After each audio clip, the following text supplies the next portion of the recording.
এখন আমরা শুনি কেউ কেউ বলেন যে আওয়ামী লীগ ছাড়া এই নির্বাচন কি ক্রেডিবল হবে। আমি জিজ্ঞেস করতে চাই, আওয়ামী লীগ নির্বাচন কখন চেয়েছে? 14 সালে 154 আসনে বিনা প্রতিদ্বন্দ্বিতায় পাস, ওটো পাস, ট্রাইবেকারে গোল। 18 সালে ধৈর্য ধরতে পারে নাই, দিনের বেলা পর্যন্ত অপেক্ষা করতে পারে নাই, রাতেই হালাস।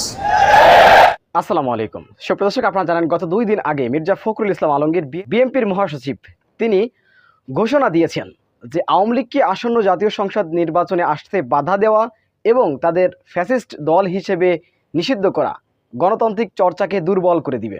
এটা মন্তব্য করেছে মির্জা ফখরুল ইসলাম আলমগীর। এর জবাবে আমিরে-জামাত ডাক্তার শফিকুর রহমান তিনি খুব সুন্দর একটি কথা বলেছেন। তিনি বলেছেন আওয়ামী লীগ আসলে নির্বাচন চাইলোটা কবে? গত 3 বার 2014, 2018 এবং 2024 সালে কিভাবে নির্বাচন করে আওয়ামী লীগ ক্ষমতায় এসেছেন? আওয়ামী লীগ কি নির্বাচন চেয়েছেন নাকি ক্ষমতায় যেতে চেয়েছেন?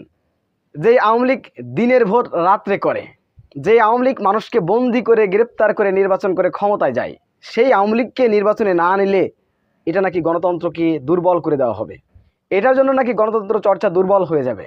মির্জা ফখরুল ইসলাম আলমগীর এমন কথা বলেছেন। তার জবাবে আমিরে-জামাত ডাক্তার শফিকুর রহমান যে কথাটি বলেছেন আমরা তার মুখ থেকে জেনে আসবো।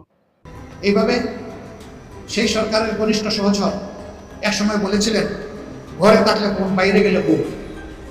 এবং তিনিও বলেছিলেন এই সরকার কিভাবে ক্ষমতায় আসছে ভুলে গেলে চলবে না, জনগণের বুকে আসে না, অন্যভাবে আসছে। এখন আমরা শুনি কেউ কেউ বলেন যে আওয়ামী লীগ ছাড়া এই নির্বাচন কি ক্রেডিবল হবে। আমি জিজ্ঞেস করতে চাই, আওয়ামী লীগ নির্বাচন কখন চেয়েছে? 14 সালে 154 আসনে বিনা প্রতিদ্বন্দ্বিতায় পাস, ওটো পাস, ট্রাইবেকারে গোল। 18 সালে ধৈর্য ধরতে পারে নাই, দিনের বেলা পর্যন্ত অপেক্ষা করতে পারে নাই, রাতেই হালাস। 24 সালে সবাইকে জেলের মধ্যে ঢুকাইয়া একদম ফিটফাট। এখন ক্যান্ডিডেট খুঁজে পায় না কন্টেস্ট করার জন্য, দামি ক্যান্ডিডেট, দামি পার্লামেন্ট, দামি মন্ত্রী পরিষদ, দামি প্রধানমন্ত্রী, সব কিছুই দামি। যারা নিজেরাই নির্বাচনে বিশ্বাস করে না তাদেরকে আবার আপনি নির্বাচনে আনবেন কিভাবে?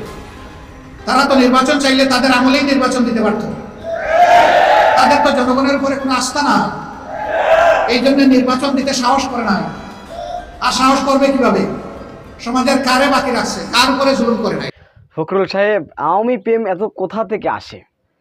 আওয়ামী লীগের পরে প্রেম এত কোথা থেকে আপনার আসে? সেই আওয়ামী লীগ 2014 সালে মানে কুত্তা ছাড়া কেউ ছিল না ভোট কেন্দ্রে, কুত্তা দিয়ে ভোট করে নির্বাচন করে জয়ী হয়ে প্রধানমন্ত্রী আওয়ামী লীগ ক্ষমতায়। 18 সালে কি করেছে?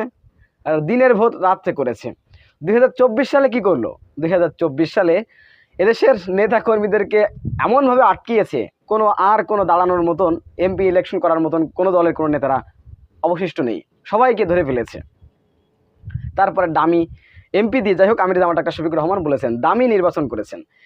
তো এই আওয়ামী লীগকে যদি আপনি বলেন মাত্র 2 মাস হয়ে পারলো না হাজার হাজার ছাত্রদেরকে হত্যা করেছে যেই ফ্যাসিস্ট হাসিনা, তার রাজনীতিকে যদি বলেন যে গণতন্ত্রের চর্চাকে দুর্বল করে দিবে তাদেরকে নির্বাচনে না আনলে, এটা কি কোনোভাবে মেনে নেওয়ার কোনো যুক্তি আছে? কোনো যুক্তি আছে? আমার বড় জানতে ইচ্ছা করে। মির্জা ফখরুল সাহেব এ বিষয় নিয়ে তার ক্ষমা চাওয়া উচিত। যে কথা বলেছে, আমি মনে করি আমার দৃষ্টিতে মির্জা ফখরুলের যাদের সামনে ক্ষমা চাওয়া উচিত। আর বিএনপির উচিত মির্জা ফখরুলের মতন আওয়ামী প্রেমী মানুষকে তাদের কমিটিতে না রাখাই ভালো আমি মনে করি। কারণ এটা মির্জা ফখরুল ইসলাম আলমগীরকে নিয়ে অনেকে অনেক মন্তব্য করেছে। ইতিমধ্যে তিনি আওয়ামী লীগের প্রতি তার প্রেম দেখে আমি অবাক, সত্যি আমি অবাক। আমিরে-জামাত ডাক্তার শফিকুর রহমান যে কথাটি বলেছেন আওয়ামী লীগের নির্বাচনকে কেন্দ্র করে নিয়ে, আপনারা বিষয়টি কীভাবে দেখছেন অবশ্যই আপনাদের মূল্যবান মন্তব্য কমেন্ট বক্সে জানাবেন।